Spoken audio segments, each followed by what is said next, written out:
Hello there, Sir from 17 once again, bringing you the second part to my Mass Effect 2, the Arrival DLC, on Insanity difficulty. And right now we have to get the Doctor the hell out of Dodge, and to do that she has to hack the console. And the first thing you need to do is if you run over to where I've just gone, there's going to be a ton of guys that are going to start coming this way. There's 3 of them. And I'm using this heavy weapon, I can't remember what it's called, it's like an arc cannon something. And it's fantastic for getting rid of people's shields. It also hits numerous enemies, and it's just really fun to use. And I wish I'd used it a lot more because I think it came with some DLC. I'm not sure. But once you kill these 3 guys, immediately as they die, the Doctor's going to say something, and you have to run over here and shut this door. And it isn't completely obvious what you've got to do at first. So if you sit back defending that room where she is, they will never stop spawning. You will be here for the rest of eternity, so make sure that you run through and shut that door. And what's going to be happening now is they're going to come from the right, and yeah, be careful because these guys really hurt. But it's just a case of playing as clever as you can. There we go, we completely took his armor off with 1 shot, and then the second shot killed him, and just take dudes down, basically. It's that simple. Every time you shoot a bunch of them, another bunch will spawn from a different angle, and it's just a case of staying in as best cover as you can and playing as intelligent as possible, because if you do decide to take this on Insanity, they will kill you very quickly. And it's nothing personal, it's just what they do. just keep nailing dudes, and they generally come in teams of 3. There's generally 1 elite prison guard with them who is a Batarian who's got his biotic powers and all that shit, and the rest are just the standard guards with shields. So if you're a biotic or if you're somebody that can overload and shit like that, you're probably going to have a much easier time than say I am right now, because I'm a full-on run and gunner. I'm practically Arnold Schwarzenegger from Commando, minus that vest full of those clinging grenades. But just keep nuking dudes and taking dudes out, and I apologise for my sniffles, but I've got a fucking cold, and I always seem to have a cold, and it kind of makes me laugh actually that we're discovering moss on Mars and all these ridiculously expensive projects that, you know, in the grand scheme of things help, you know, enlighten our knowledge of the universe, yet we haven't cured the fucking rhinovirus.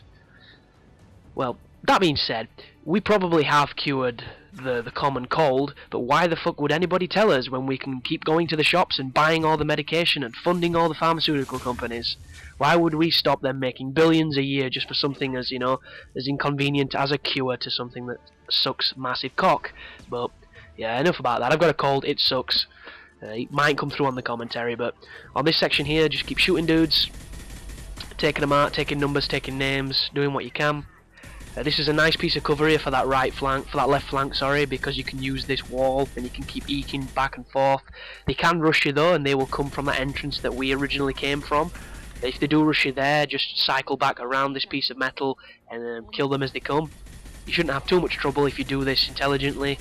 If you try and rush it though, you will get lit up pretty quickly and you'll die even faster. So, and watch that, that is a big mistake on my part. I thought it was clear, it wasn't. I run face to face with this dude, and luckily enough he's a moron, so I survived somehow.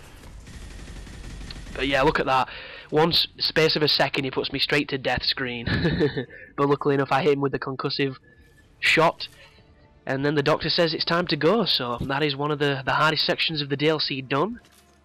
And now we just have to get to the shuttle and get off this place and get the Doctor the hell out of Dodge. So we're going to have a nice little cutscene that happens once we go on the lift, and what's going to happen is there is a landing, there's like a shuttle that you have to get on, but to get on it you must first open the doors, and to open the doors you have to blow up these two locks on either side of the big warehouse doors. But doing it slightly harder than it is to say, purely because there's a ton of dudes in this room, and as you can see they are trying to fuck me up pretty good.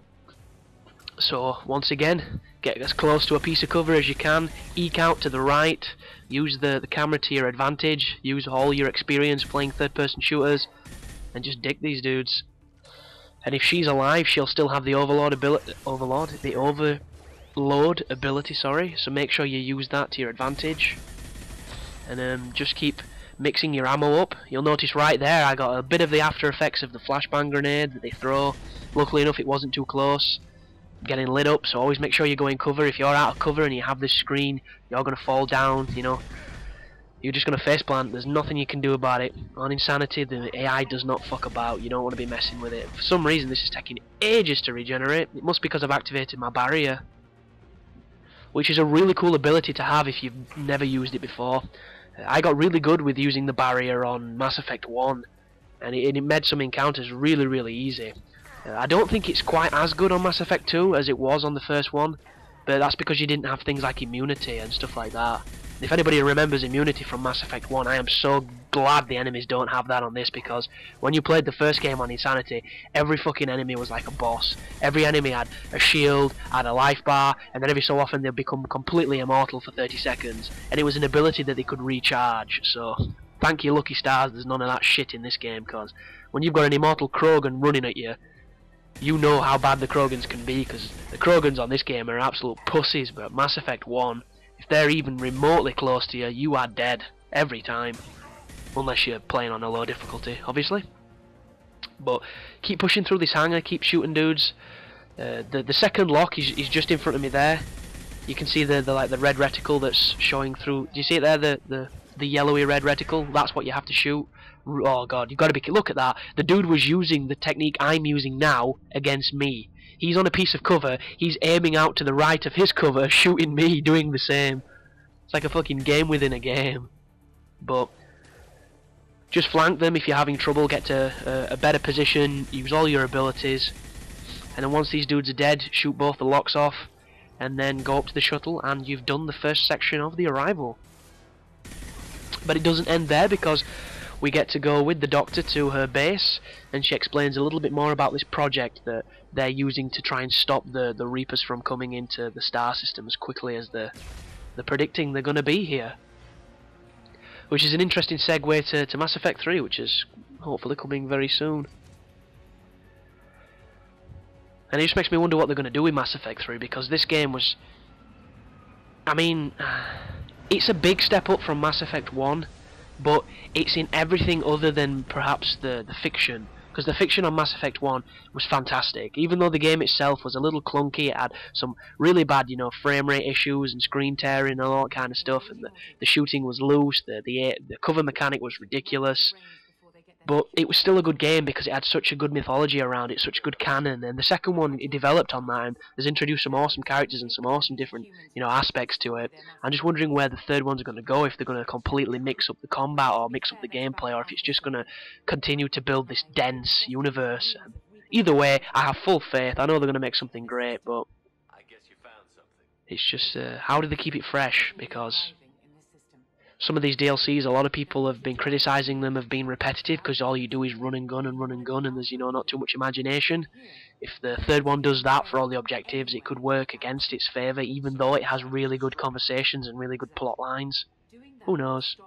I'll still probably be a super in love with it regardless, but something to quiz about. I hope they develop the hair technology, because I don't know about you, but the hair on this game fucking sucks. I've seen better hair in wrestling games, and that's a wrestling game, so it says everything really. You don't even have to say anything else. She just looks like somebody's got a bunch of plastic and stuck it to her head, like some crack addict that needs shelter from the rain. But a bit of dialogue here, a bit of exposition. I could have trimmed it out, but the Arrival's pretty short as it is, so I thought I'd keep it in.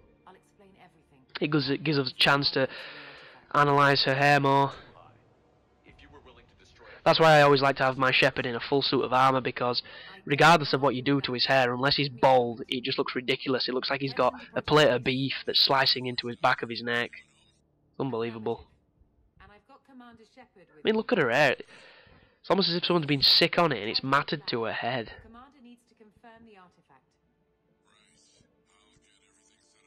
But yeah, talking about the relay, and the relay this, and the relay that. And in a teacup, if we can destroy this specific relay, which will cost an immense amount of Batarian lives, we will stop the Reavers from coming through in 2 days. It's that simple. But I'll see you guys in the next section of the guide, so thanks for watching, and you take care now.